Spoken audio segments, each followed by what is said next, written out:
Welcome to First Down Sports, Canadian edition. As always, I'm your host, Wray Dunn, and sitting with me, my co-host, Andy Jardine. Yo.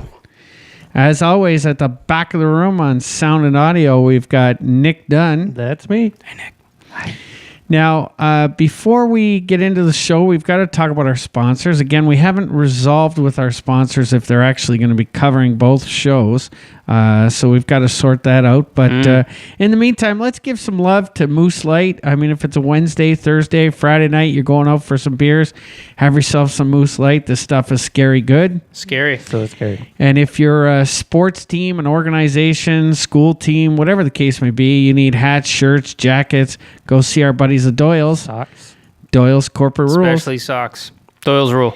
And if your kitchen sucks, and let's be honest, most likely it does if you listen to this podcast. Yeah. But if you need some, you got to go get yourself some done right sauce. This stuff is no longer buffalo. It's just done right. That's right. There's blueberry in that one. That was pretty good. This is their latest sauce. It's called Buffalo Blueberry. It's out for a special time of year. And you also got a pumpkin one that's out right now too, right? We do. Pumpkin spice. That's that time of year for sure. Yeah. You guys have got a lot of different sauces out right now. Like you guys are definitely the sauciest people I know here in the Maritimes. Pretty saucy. Pretty saucy. All right, guys, there you go. That's done right sauce without the buffalo. All right. Andy, how was your weekend? Weekend was busy. Not a lot of relaxing. I finally hunkered down and got my motorcycle license. Nice. Yeah, and that was that involved 4 sessions starting on Thursday, going straight through to Sunday, riding, doing all kinds of stunts and various things like that, and then a nice 5-hour trip on Monday to Service, New Brunswick, to write a test that took me 9 minutes and took them about 2.5 hours to grade it. Awesome. So, but yeah, that was about it. I missed NFL on Sunday because I was in the course, but I caught a lot of CFL. Beautiful. Thank you for getting me through the weekend. CFL, we'll talk about that. All right. What were you up to this weekend? I spent the weekend on the football field. I Friday night I worked the Harrison Tremble at Bernice McNaughton football game. Excellent football game. I didn't know what to expect. Both these teams are at the bottom of their division in the Eastern Division. But I'm telling you, it was a heck of a football game. And you want to talk about loud. The crowd was so loud. They had it felt like 5,000 people there. It was probably about 1,000 people there. Wow. But this crowd was so loud. And in fact, the guys that were working at Rocky Stone, which is probably 5 blocks away from where our field was, they could hear our crowd during their game. Wow. So it was high school football here in the Moncton area, the crowds are unbelievable. It really is a fun game to be around. Was this at Trimble? No, this was at Bernice McNaughton. Okay. All right. And then on Saturday, I had the opportunity to go up to Antigonish, Nova Scotia, and go on to the beautiful campus of St. Avex. And I'm telling you, I love that school. Yeah. I love going there. And I got to see St. Mary's play against St. Avex. We'll talk about the game a little bit later. I finally got to see Caleb Scott, that quarterback that we keep talking about stats. Unbelievable. Yeah. Play offensive player of the year. Yeah. And you heard it here first. And this was X's homecoming game. Okay. So the place was packed. There wasn't an empty seat to start the game. As the game went on, a few people retired away from the stands, but the beer tent picked up, and it was a great weekend of football. Saturday or Sunday, I spent most of the day just relaxing after those 2 football games. Okay. Yeah. All right. You were working the sidelines at X? X, I was working in front of the bench. At X, I was on the bench side. I went back to my original position at X. I was on the line of scrimmage, which there's a heck of a lot more running in that position than deep down the field, where I've been for most of this year. So hence the Sunday relaxing. Okay. That's it. Yeah, my legs were a little tight. All right, let's get into some football. So Let's go into the AUS. Let me tell you about this St. Mary's at St. FX game. You're not going to believe this.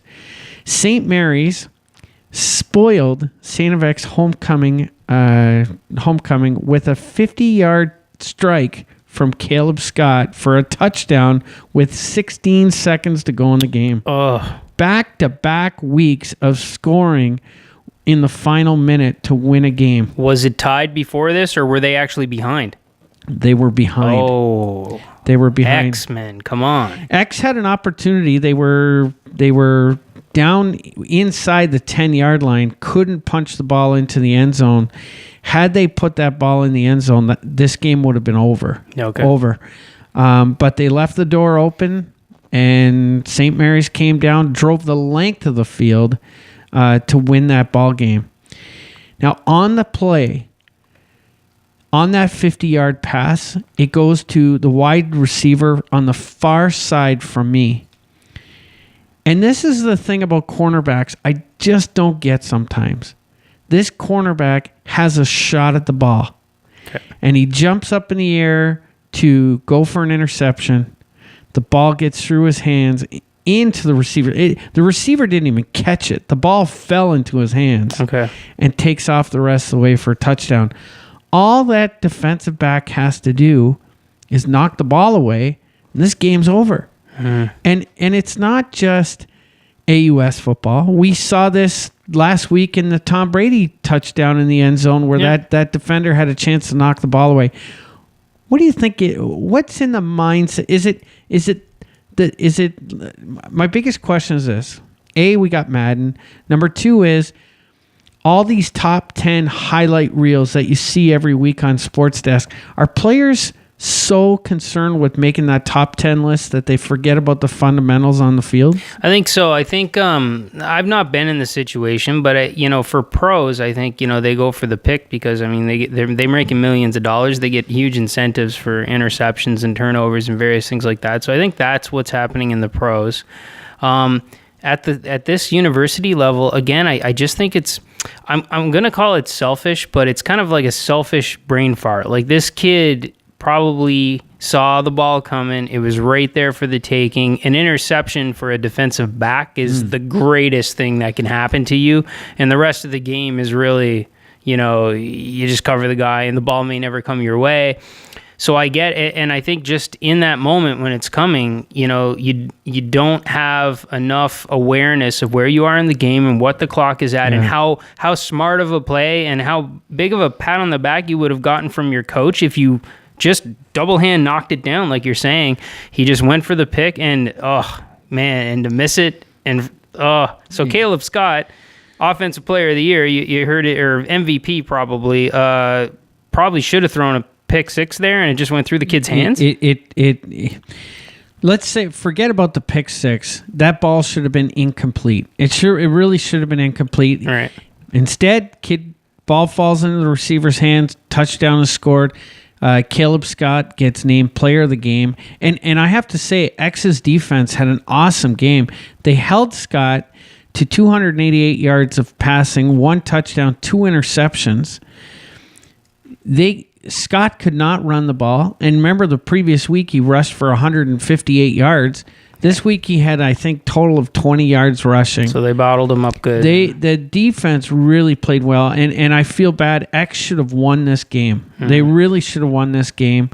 There was a couple of controversial calls that an X player might talk about, but for the most part, it was a very good game. It was a very good game. Let's go on to another big game in the AUS before we get into some standings and some leaders. Mount A goes down into Acadia. Now, you might remember game 1 of the year, Mount A hosted Acadia and won that game 64-23. Stomped them, yeah.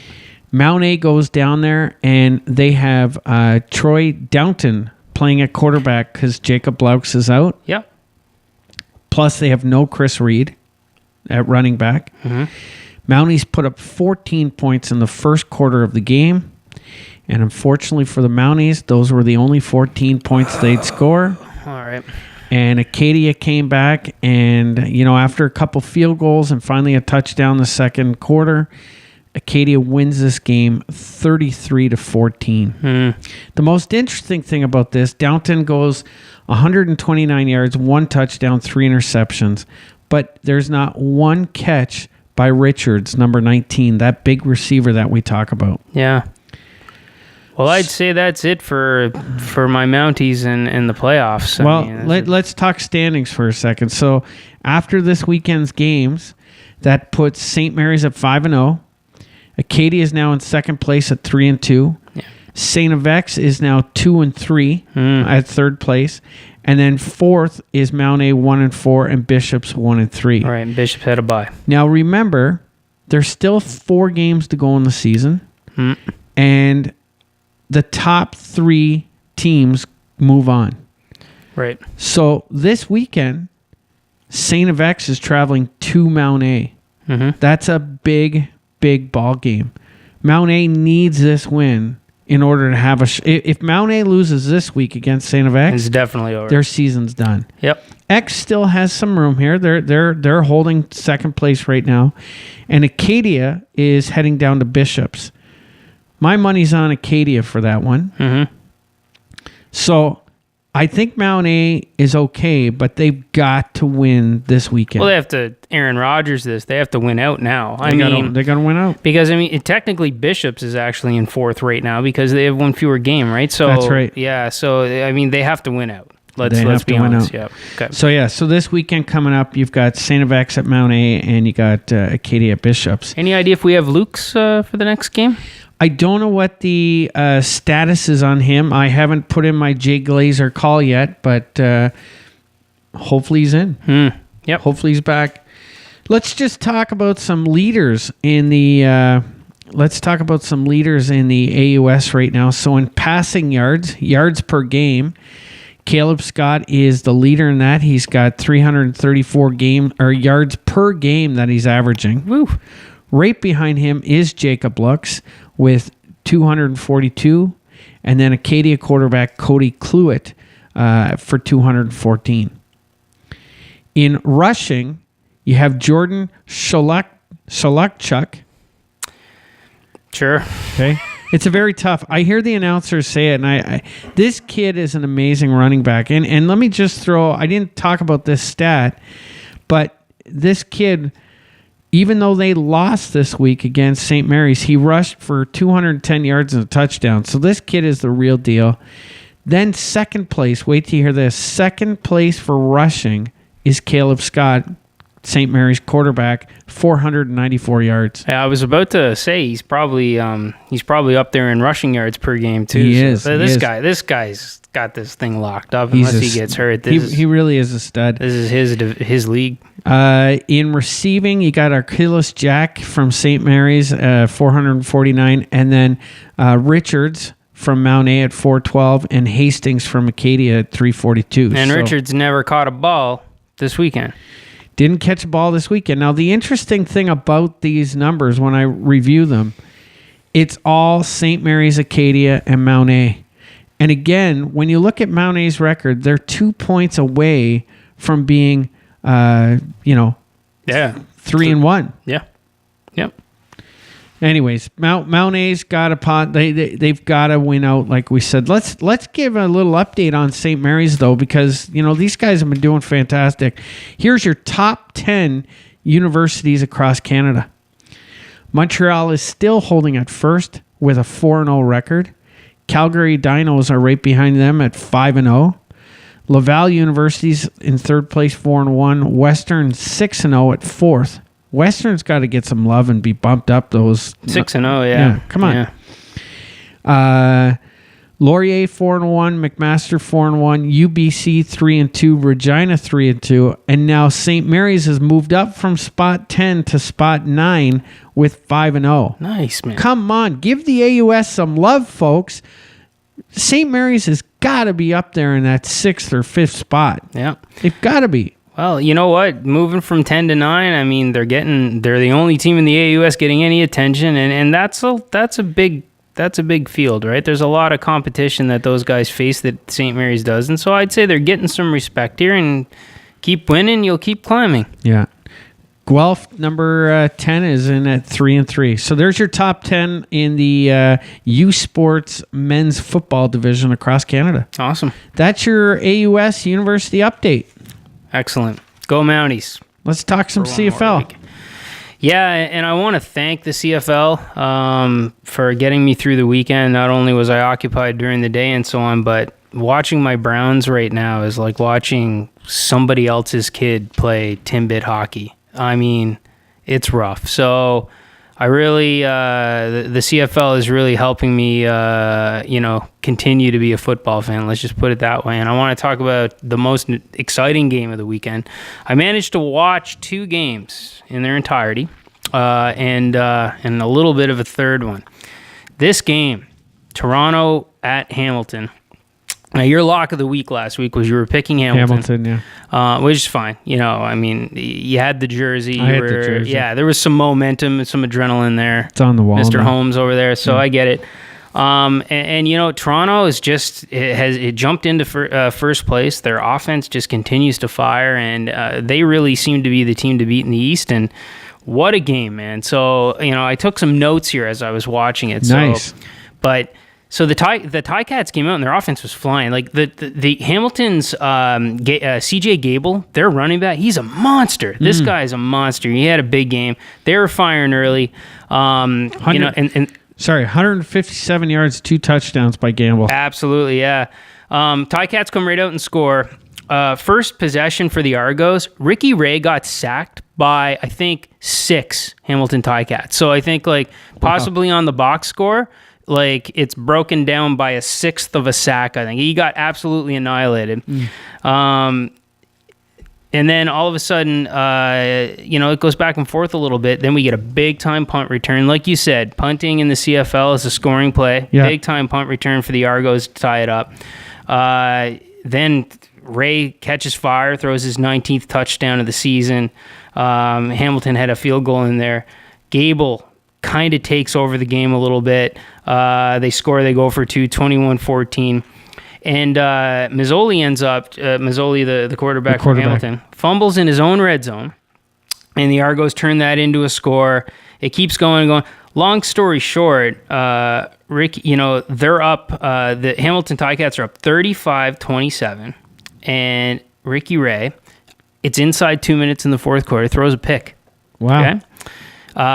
The Argos get the ball back, and then Ricky Wray goes down, and Ricky Wray scores, and they go for 2 and get it to tie it up at 35.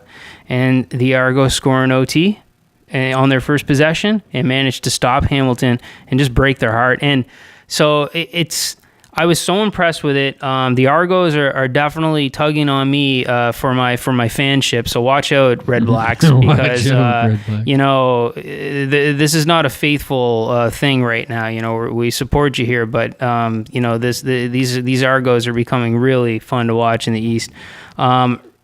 Seeing that veteran quarterback like Ricky Wray not buckle under pressure, not phase him whatsoever, throwing that pick inside, the 2 minutes. It was really exciting. This game made my weekend, really, and, it was the best game I watched this weekend. It was awesome. Like you said, CJ Gable, 18 carries, 157 yards, 2 touchdowns. He was stud in the game. Ray, 25 for 38, 330 yards, 3 touchdowns, 1 interception. That's unbelievable stats. Yeah, what a fun game. That's a great day. That's a great day by Ray. Awesome game. Yep. Moving on, I caught a little bit of this one and got bored. This was Andy's lock of the week. It was Montreal at Calgary. I think my lock of the week went like this. Anybody playing Montreal is my lock of the week. Lock of the week. Calgary blows them out, 59-11.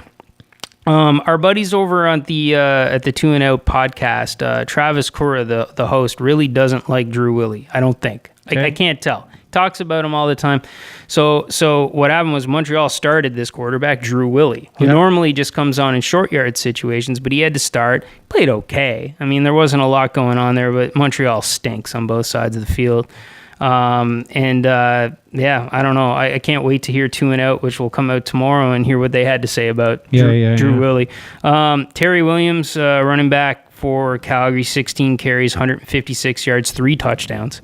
And Bo Levi Mitchell, the quarterback, I don't have the numbers right now, but the quarterback for Calgary, his record is something unbelievable now. Like, I think he's been the starting quarterback for Calgary for about 5 seasons now, and I think he has like 5 losses. Oh yeah, he's unbelievable quarterback. He's unreal, that guy. Yeah. All right. So here's the one thing about Bo Levi Mitchell.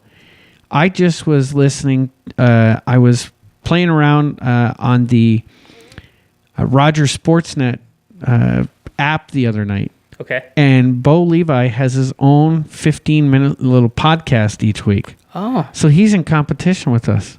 And I don't like it. I don't like it either. I don't like it. So I am not picking Calgary to win any more games this year because of you, Bo. Speaking of, real quickly. Hey, that used to be your nickname. Hey. I did. Bo's pretty cool. I'm gonna get the story behind that a little later. Before we move on to the next game, speaking of apps and stuff, I don't know if you know, but the CFL released a little app called I think it's CFL Blitz or CFL something. And it was only out for iPhones for a while, but it recently came out on Android, so I downloaded it. And basically, it's a little football game that you play on your smartphone. Yeah. It's a lot of fun. You can choose any of the games. It's you can choose between 3 plays and a running play or something. What a good time. You got to try it out. It's a lot of fun. CFL Blitz. I think it's Blitz or something or CFL. I'll let you know later. It's on my phone, so I'll check it out. But it's good times. The other game, Bombers Edmonton. The Bombers take them out 28-19. Edmonton loses their 6th straight. Crazy. Yeah, I mean, I don't have a lot to say with this game. I didn't see any of it. I know Andrew Harris, the running back, who's the heart and soul of the Bombers, had another massive game. He had 8 carries for 54 yards and a touchdown, and he also had 9 receptions for 81 yards. He has a legitimate shot to have a 1,000 and 1,000 season. Receiving yards and rushing yards, and I hope he gets it. That'd be an exciting thing. Well, that Nichols for Winnipeg, he can really sling the ball. Yep. 238, 2 touchdowns, no interceptions this week. He's a great quarterback. I really think that in the West, it's really coming down to Calgary and Winnipeg. Yeah. And who knows, it could be a Western final in Ottawa of Calgary versus Winnipeg if these Eastern teams don't pick it up. Yeah, but look out for Toronto. Toronto. They've done this before. Yeah. So, final game, Saskatchewan at Ottawa. Yeah. I did manage to watch this one. Well, this game here was on with my weekend of ref football. After I was done my high school game, we go to a local pub here in Moncton, and this game was on the TV as we were having a beer and chatting about the game we just had, which was a little bit uncomfortable because the coaching staff of the losing team was also sitting at a table right next to ours. So I didn't get to watch too much of the ball game. I was trying to pay attention to it as much as possible.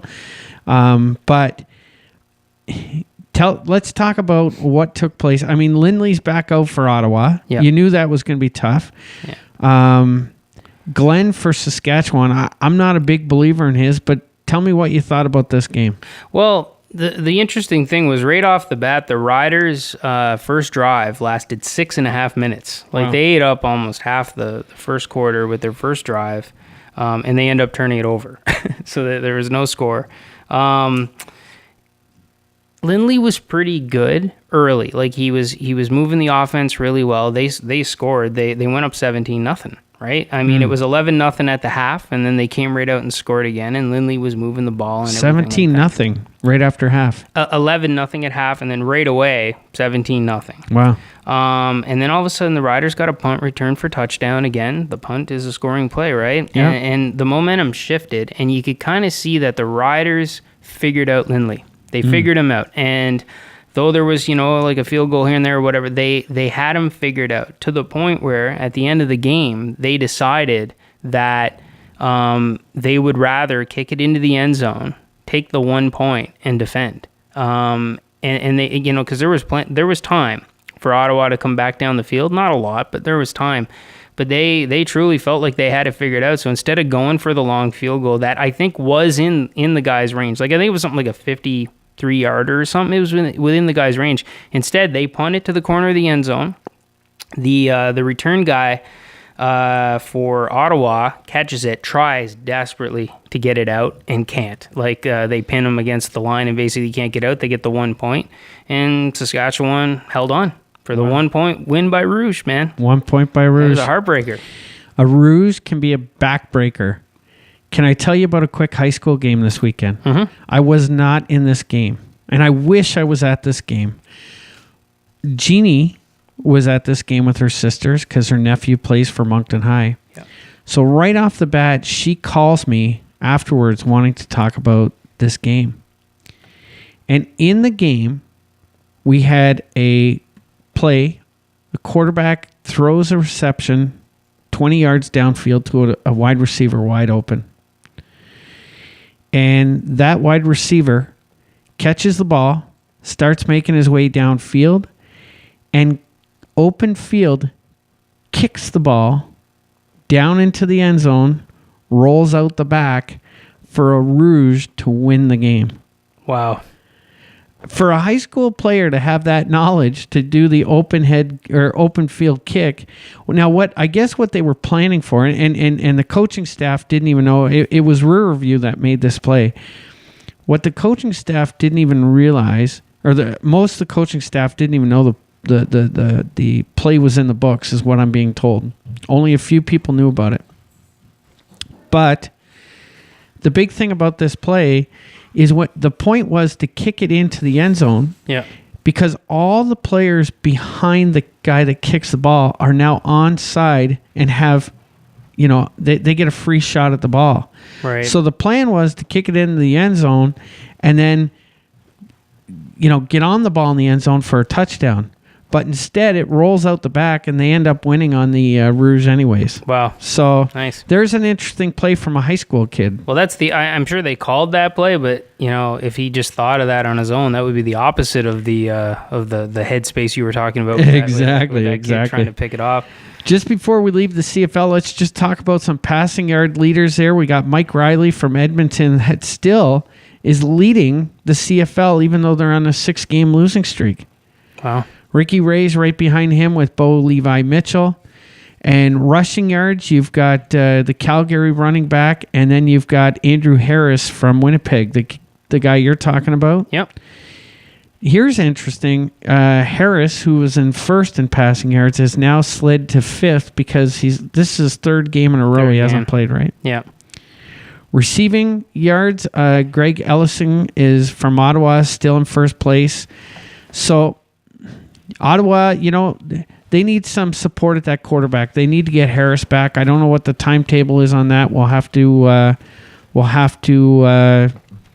keep an eye. Yeah, keep an eye on it. I keep seeing stories that it's possible he's coming back. He's been throwing. I don't know if it feels good, but we'll see. But yeah, Ottawa is in. It's not looking great in the East. So right now, Ottawa has 15 games played, and nobody else does. Everybody else is 14 or even 13. Yeah. Toronto's 7-7 at 14 points. Ottawa 5-9, 11 points. So like they've got an extra game there, and they're already down they're more than a full game.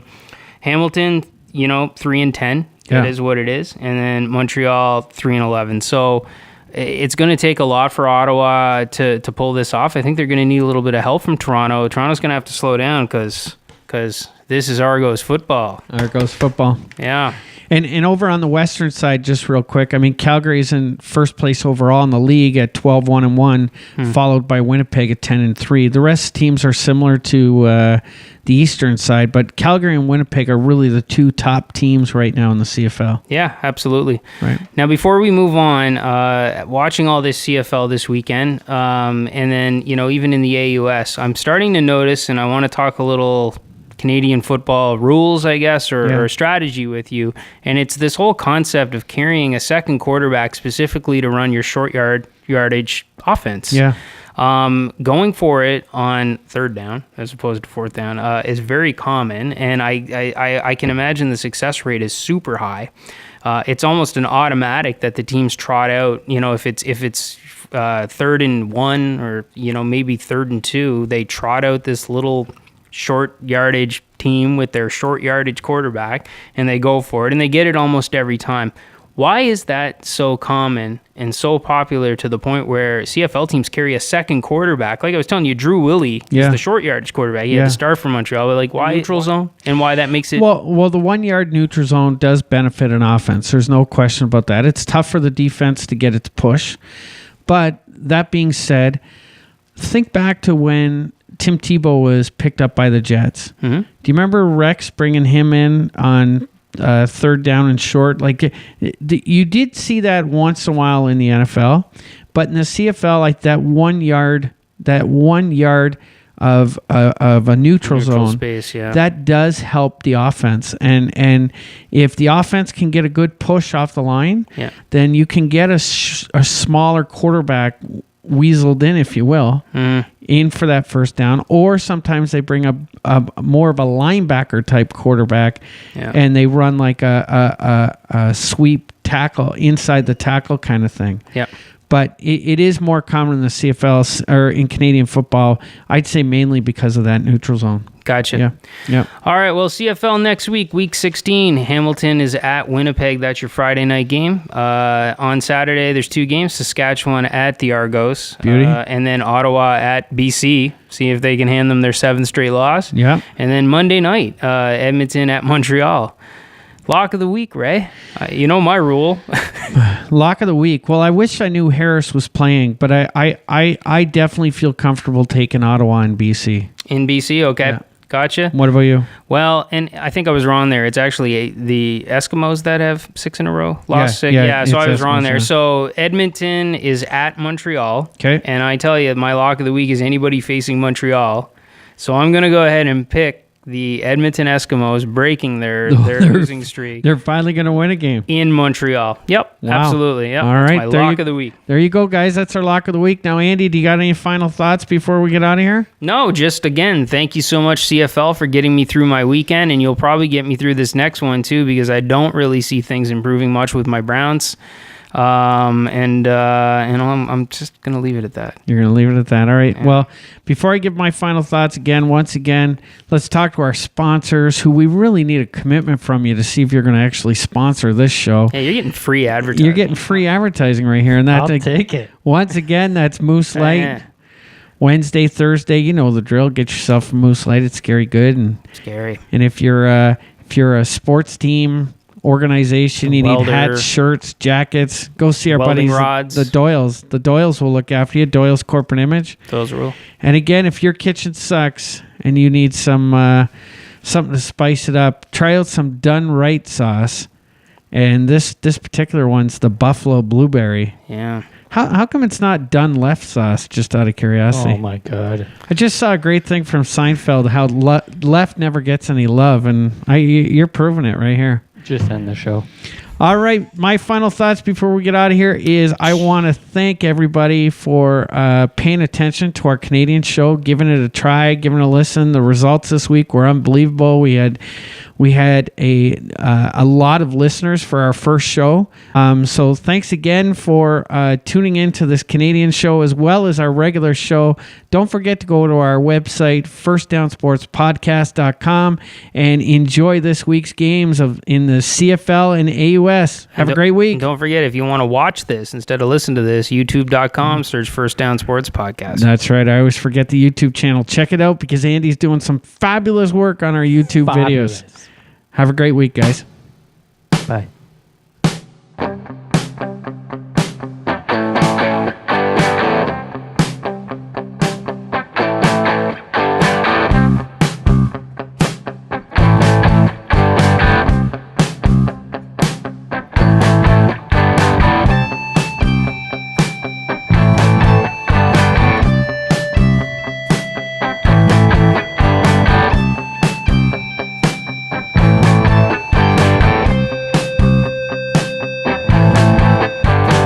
She's all lit up, hair and makeup. She's out every night. She's drinking pesticide. She's up and gone again. It's not a boyfriend.